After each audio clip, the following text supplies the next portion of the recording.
I'm going to be having an unfiltered, no BS discussion to show you the true diversity that exists in beauty around the world. Take full control of your quest for your own beauty.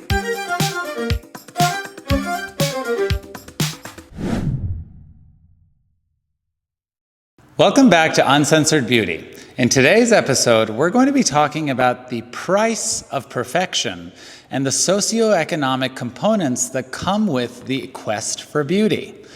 Now, we all know that everybody wants to look more beautiful. That's just a part of the human condition, as I've said over and over again. But the reality is that achieving beauty and kind of being able to keep up with the standards of beauty that exist in the world, it always comes at a price, and usually a financial one, if anything. So ultimately, the reality is that a lot of these things like plastic surgery and cosmetic enhancements and high-end makeups and skincares are oftentimes only going to be accessible to the most wealthy members of society. Why is that? Well, at the end of the day, it costs something. If I'm going to do a facelift for you, I went to 15 years of school. It cost me probably over $1 million to undergo that training, and therefore it only makes sense that I would need to charge you for that service, because at the end of the day, I too have to make a living. The same thing goes with the general beauty industry as a whole. I mean, ultimately, the beauty industry is a $1 billion business that is going all the time, 24/7, year-round, and is only growing every single year. And the reason for that, again, is because people generally want to look better, and they want to find that quote-unquote miracle cure that's going to help them do so. But where this becomes a problem is that oftentimes those who are wealthier will continue to get these procedures done, and they'll post their looks and their fashion and their results online, on social media and on different aspects of media, and you'll see that. And typically what happens is those who are of lower socioeconomic status will see these incredible results and transformations, and then start to try and get creative in how they can possibly afford to do similar things, but at a budget.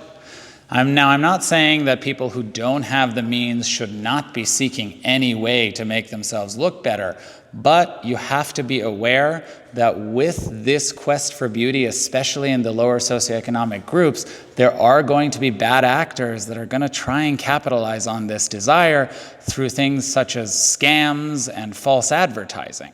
So a good example of a scam that can occur is, I've had patients personally, ones who I've seen in the emergency room, who come in because oftentimes they didn't have a lot of money to begin with. They're usually blue-collar individuals or people who are, don't have a lot of money to begin with, and they see somebody like Kim Kardashian who has this beautiful, voluptuous figure, a big buttocks, and the best way to achieve that, frankly, would be through liposuction and fat injection, which is known as a Brazilian butt lift. But ultimately, that comes at a high price, especially when done in the United States, and especially when done by a truly licensed and board-trained individual.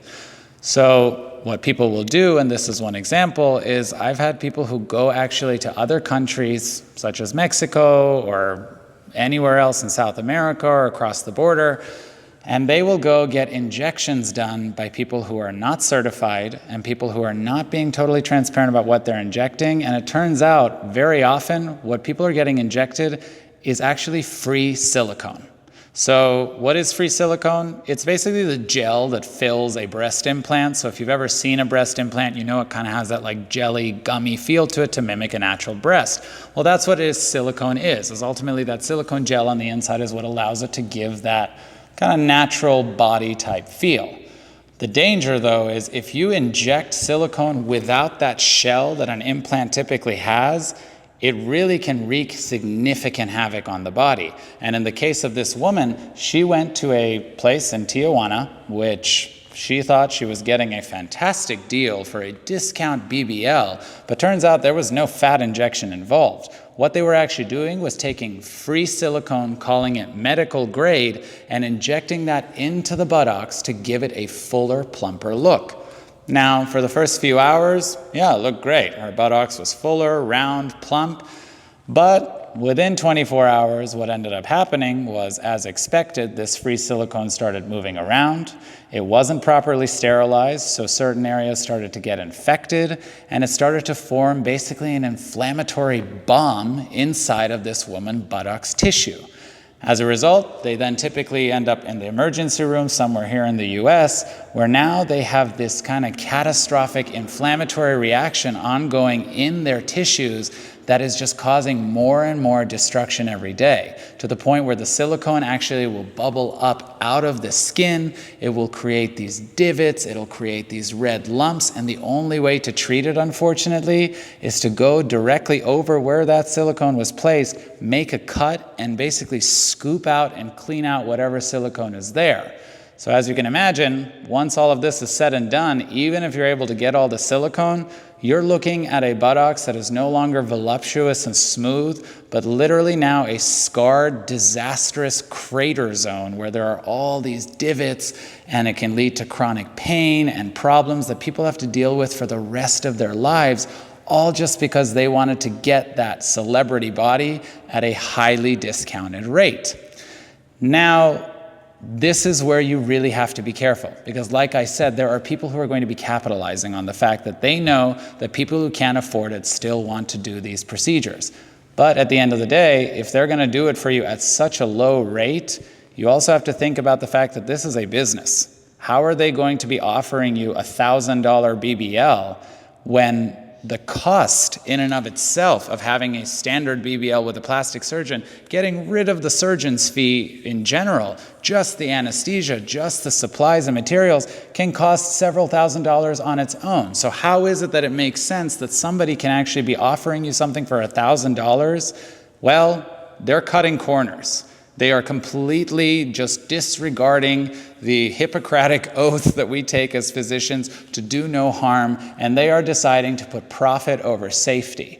And the worst part, too, is that unlike in the United States, in most other countries, if somebody performs medical malpractice, there really is no way of recourse for you to get I don't want to say revenge, but to get justice for what has been done to you, because you usually can't sue for medical malpractice in different places, so there's no accountability, and therefore kind of leads to a Wild West mentality among beauty practitioners.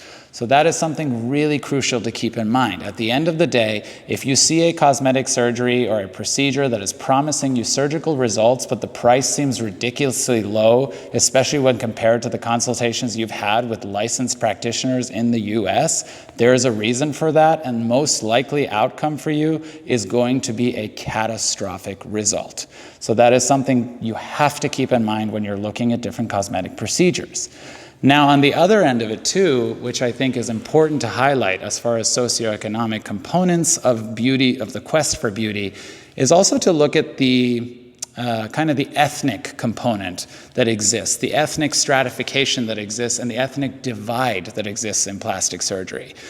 In the United States, it's no secret that there is a wealth gap, and there historically has been a wealth gap, although it's improved, between ethnicities, specifically that of the white population and that of the black population. Now, this is why a lot of times you will see that the general cosmetic surgery industry is oftentimes going to be filled with more people who are of Caucasian descent as the practitioners than people who are black or of African descent. The reason for this, again, has to do with socioeconomic factors. There is some level of a chicken or the egg phenomenon that exists. You know, was it the white culture that prioritized beauty more, therefore leading to more white plastic surgeons, and vice versa? My general theory and understanding is that, well, because black individuals in the United States have been socioeconomically more disadvantaged historically, there hasn't been as much of a focus on beauty and more so a focus on the things that are necessary, right? But even still, in the black population, no matter what level of finance someone has, even the lowest socioeconomic individuals will still seek out things like hair enhancement with weaves, nail enhancement, things that are more within the affordability range in order to enhance their beauty. But where this becomes a problem is in plastic surgery, where you're actually undergoing a surgical procedure like we talked about. And this is actually exemplified in the makeup of plastic surgeons. When you look at the racial divide of who is in plastic surgery, a majority of the plastic surgeons are going to be of Caucasian or Middle Eastern or Asian descent. And that's because those cultures are the ones that will prioritize plastic surgery more as a whole, therefore leading to more plastic surgeons. I mean, up until recently, it was less than 5% of plastic surgeons in the United States that were actually black. And that, to me, says a lot about the general racial divide that exists, not only socioeconomically, but also in the quest for beauty. What is interesting, however, and it somewhat reinforces my point, is that over time, now that that wealth gap has begun to narrow among ethnic divides in the United States, we're starting to see a more diverse coalition of plastic surgeons coming out of training. So the number of black plastic surgeons has continued to rise, and I genuinely believe that's because the socioeconomic status of black individuals in the US has continued to improve over the last several decades. Now, is there still work to do? Of course, but when I look at this trend, it is a reassuring thing to me, ultimately. The reason why this is reassuring to me is because at the end of the day, if you are a Caucasian individual who's going to be a plastic surgeon, you are going to automatically have your own biases of what a beauty standard is and what is considered beautiful based off of your own beauty, based off of your exposure to your probably predominantly Caucasian individuals in your family and those who surround you.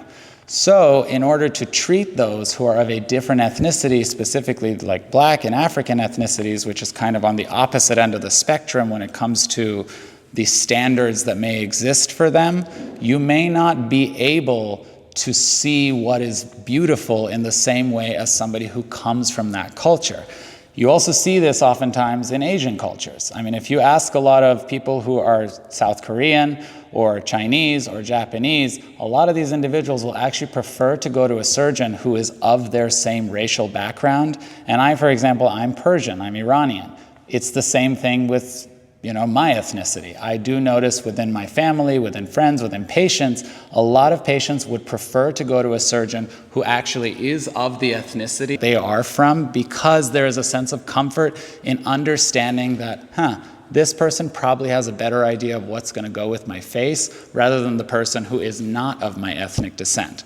And this, to me, ultimately, too, especially since we're talking about the black population and the socioeconomic disadvantage, I think it's really important to have black plastic surgeons who can actually speak to that and who can actually help to guide the black population who may not have the same resources into the right direction and prevent them from having to resort to these disastrous options that are out there just because they want to look better, but they don't know where to turn to ultimately. The other thing I think we have to consider when it comes to socioeconomic status and beauty and the quest for beauty is that beauty in and of itself is a status symbol. I mean, at the end of the day, we have seen studies after studies coming out showing how the more attractive somebody is, the more likely they are to get a job, the more likely they are to be trusted, the more likely they are to be respected. And this is across all cultures. This is not just in the Caucasian or in the African or in the Asian populations. This is throughout all of society. And that's because evolutionarily, beauty to some extent signifies, when it comes to survival of the fittest, there is a fitness to beauty, because beauty in some ways signifies health, right? And it signifies wealth. And those are things that naturally as humans, when we're thinking about reproduction, we are kind of wired to look for people who are going to give us the best chance of passing on the quote unquote strongest seed. And to me, beauty is a huge component of that. So you also have to understand that a lot of these people who are socioeconomically disadvantaged, they want to look more beautiful because in some ways it may actually help them with social mobility. They may have the chance to actually rise up in the social ranks the better they look. There's a reason why before you go to a job interview, you comb your hair, you take a shower, you press your clothes, you shave your beard. You do things that make you look more and more presentable because there is something to it. If you show up disheveled and messy looking to an interview, there is a pretty low chance that you're going to get the job, because that first impression is incredibly crucial. And whether you like it or not, the first impression is going to be based off of your general aesthetic. So I think that's important to understand why somebody would do these things. I think I see patients of all socioeconomic status, and for wealthy people, sometimes it's hard to understand, oh my God, why would so-and-so go and get silicone injections into their butt? Or why would they go and, get this implant in their face in Tijuana? Or why would they go da-da-da, whatever. But you have to understand that when they don't have any other option, their desires are not much different than yours as the wealthy person, right? They want the same things that everybody else wants. Those of disadvantaged socioeconomic status want to look good. And if they are feeling desperate enough, which a lot of people do, and they really genuinely think that this is the only way they can move up in society, they're going to resort to some really crazy things in order to get that done. And this is not just in beauty. You see this throughout all industries. I mean, a good example is like in the music industry. Look at someone like Whitney Houston. Look at what she put her body through in order to be able to go on stage and do the performances and be on all the time. What she was relying on was drugs in order to do that.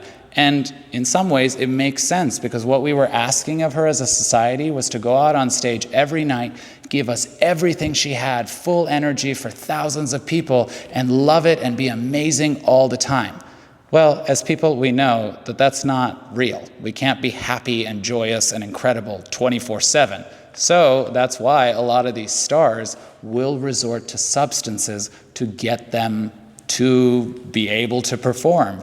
And it's the same principle with beauty. At the end of the day, if you are being pushed into a corner where unrealistic beauty standards are constantly being placed on you, some people may eventually break and resort to the thing that is the most dangerous, and that's really kind of the dark side of the beauty industry.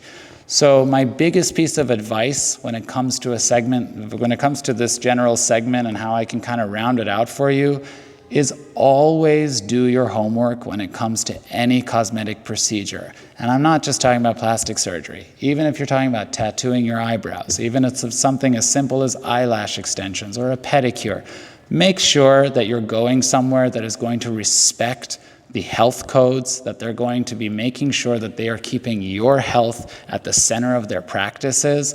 And if you have any sense that that is not the case from the second you have your consultation, from the second you walk in, run the other direction. There is no reason why you should be putting your life at risk just to get that enhancement. And this is coming from somebody who does these enhancements for people on a daily basis. But ultimately, at the end of the day, what I care about most is that my patients are safe and that they understand what is happening to them to a T. Make sure that you read your consent forms. Make sure that you look up reviews. Make sure that you get other opinions. And that way, then, you'll be a well-informed consumer. You'll be somebody who can make an educated decision and therefore won't be suddenly surprised when somebody's offering you something that is completely unreasonable and frankly life-threatening to you.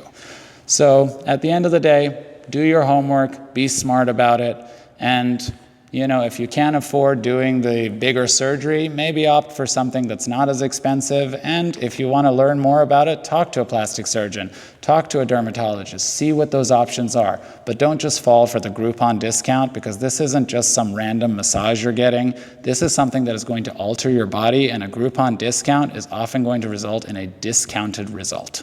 Okay?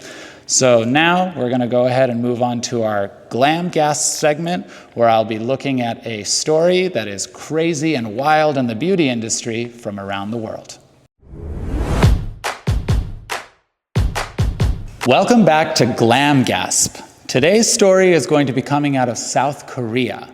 There was a woman in South Korea who was known for her beauty when she was younger, and she was often enhancing these things with certain things like fillers and Botox injections, and initially was doing them in the right way by going to licensed practitioners and getting it done.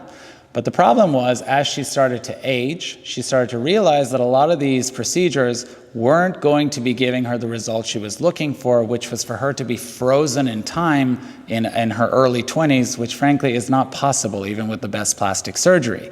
So she got turned away by more and more doctors because at the end of the day, she had some level of a body dysmorphia disorder. So a lot of surgeons and practitioners were not interested in operating on her because it wasn't going to fix the delusional mindset that she was in. Unfortunately, though, she didn't take this answer and leave it. She went ahead and took it all into her own hands, and as a result, she got creative and actually ended up injecting cooking oils into her face repeatedly.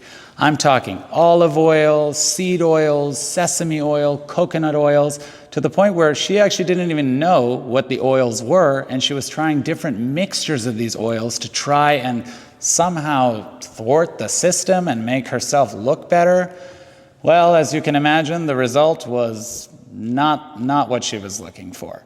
It ended up completely disfiguring her face to the point where she became completely unrecognizable and almost monstrous looking, with a lumpy, broken out complexion with lumps and folds all over her face. And she truly looked like something out of a children's book.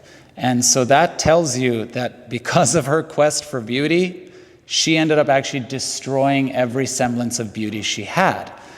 So one big lesson of this is obviously cooking oils are not made to be injected into your face. They're not called injection oils, they're called cooking oils for a reason. So unless you're planning to put your face on a skillet, I would not put a cooking oil anywhere near your face.